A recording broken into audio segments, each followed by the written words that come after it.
Shalom Bapak Ibu, berjumpa lagi dengan saya di sini di dalam renungan harian. Bagaimana kabarnya? Semua sehat? Semua bahagia? Harus dong. Apalagi kita baru saja juga memperingati Hari Kemerdekaan Republik Indonesia. Merdeka, jaya, jaya, jaya. Harus selalu semangat. Nah, harus selalu tetap bersyukur. Baik, sebelum kita bersama-sama mendengarkan firman Tuhan, kita bersatu dalam doa. Kita berdoa. Ya Tuhan, kami mengucap syukur untuk kehidupan kami yang senantiasa Engkau berkati, yang senantiasa Engkau lindungi. Dan saat ini Tuhan, kami hendak bersama-sama merenungkan firman-Mu. Biarlah firman-Mu Tuhan tetap menjadi penyemangat di dalam kehidupan kami. Bersabdalah Tuhan, karena kami siap untuk mendengarkan. Amin. Firman Tuhan pada hari ini akan saya bacakan dari Matius 19 ayat 16 sampai dengan 22. Matius 19 ayat 16 sampai dengan 22. Demikian firman Tuhan. Orang muda yang kaya.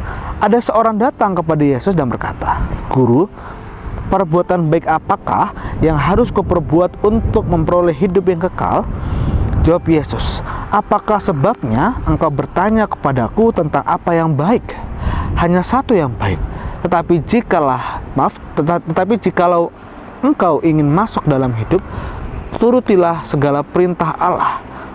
Kata orang itu kepadanya, "Perintah yang mana?" Kata Yesus, "Jangan membunuh, jangan berzina, jangan mencuri, jangan mengucapkan saksi dusta.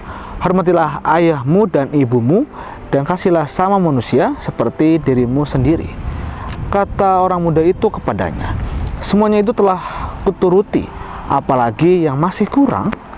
Kata Yesus kepadanya, "Jikalau engkau hendak sempurna, pergilah, jualah segala milikmu dan berikanlah itu kepada orang-orang miskin, maka engkau akan beroleh harta di surga. Kemudian datanglah kemari dan ikutlah aku." Ketika orang muda itu mendengar perkataan itu, pergilah ia dengan sedih, sebab banyak hartanya. Demikianlah firman Tuhan. Berbahagialah kita tidak hanya membaca, melainkan menerapkan serta merefleksikan di dalam kehidupan kita sehari-hari. Haleluya.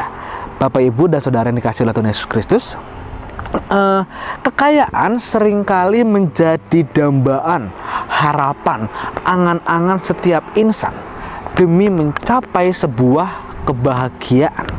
Namun seringkali pula realita berbicara sebaliknya, bahwa kekayaan membawa sebuah kedukaan. Kenapa?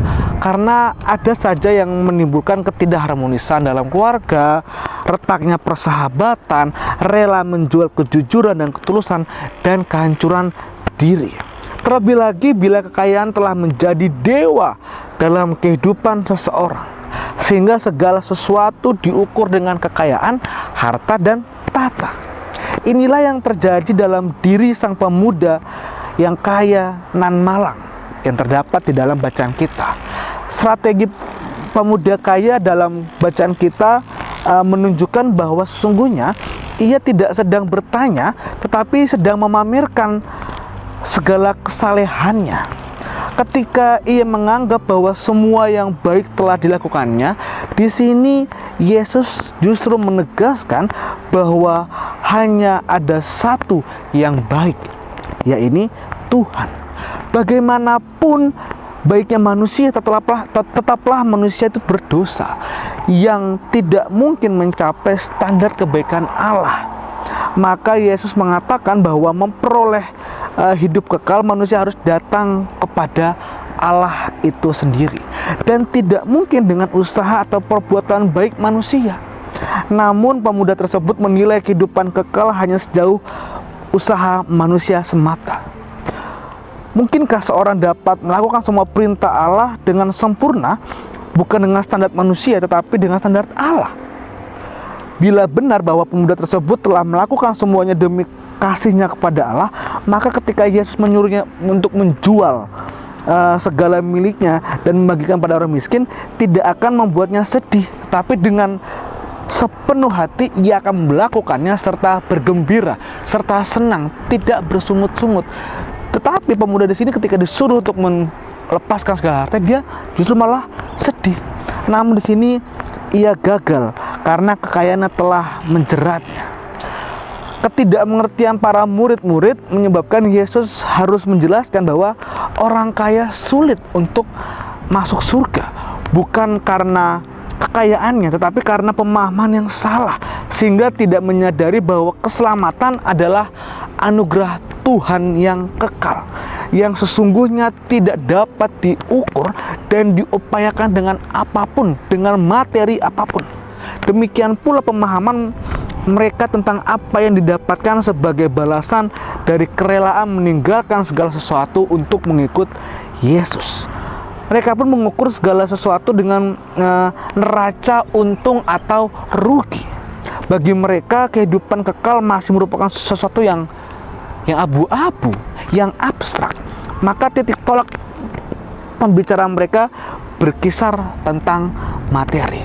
Bapak, Ibu, dan Saudara, kalau boleh kita renungkan bersama, kekayaan manakah yang lebih berarti, yang bersifat sementara, ataukah yang bersifat kekal walaupun tak nampak wujudnya, yaitu anugerah dari Allah? Kita lebih milih mana? Harta, tahta yang berwujud, atau keselamatan serta iman dan anugerah dari Tuhan Yesus? Mari kita merefleksikan bersama dan merenungkan bersama agar kita mendapatkan jawabannya. Dan saya yakin pasti Bapak Ibu semua mengharapkan kekayaan kekal, yaitu anugerah dari Tuhan. Amin. Kita berdoa. Kami mengucap syukur Tuhan untuk firman-Mu yang boleh merangkul kami agar kami senantiasa mendengar dan mengerti akan firman-Mu. Biarlah kami Tuhan sebagai anak-anak-Mu tetap berada di jalan-Mu, tetap mengandalkan-Mu di dalam kehidupan sehari-hari kami. Bukanlah mengandalkan sifat kemanusiaan kami. Biarlah Allah yang berkehendak di dalam kehidupan kami. Tuhan, saat ini Tuhan kami juga hendak berdoa untuk orang-orang terkasih kami yang sedang sakit. Biarlah Tuhan senantiasa memberkati mereka, menjaga mereka, memberikan mukjizat-Mu, sehingga orang-orang terkasih kami dapat kembali sembuh dan dapat kembali pulih. Dan inilah doa dan permohonan kami Tuhan, kami serahkan ke dalam nama Tuhan Yesus Kristus, Sang Juru Selamat kami yang hidup. Amin. Demikianlah renungan pada hari ini. Sampai berjumpa lagi di renungan hari yang berikutnya. Dadah, merdeka, jaya, jaya, jaya. Tuhan Yesus memberkati.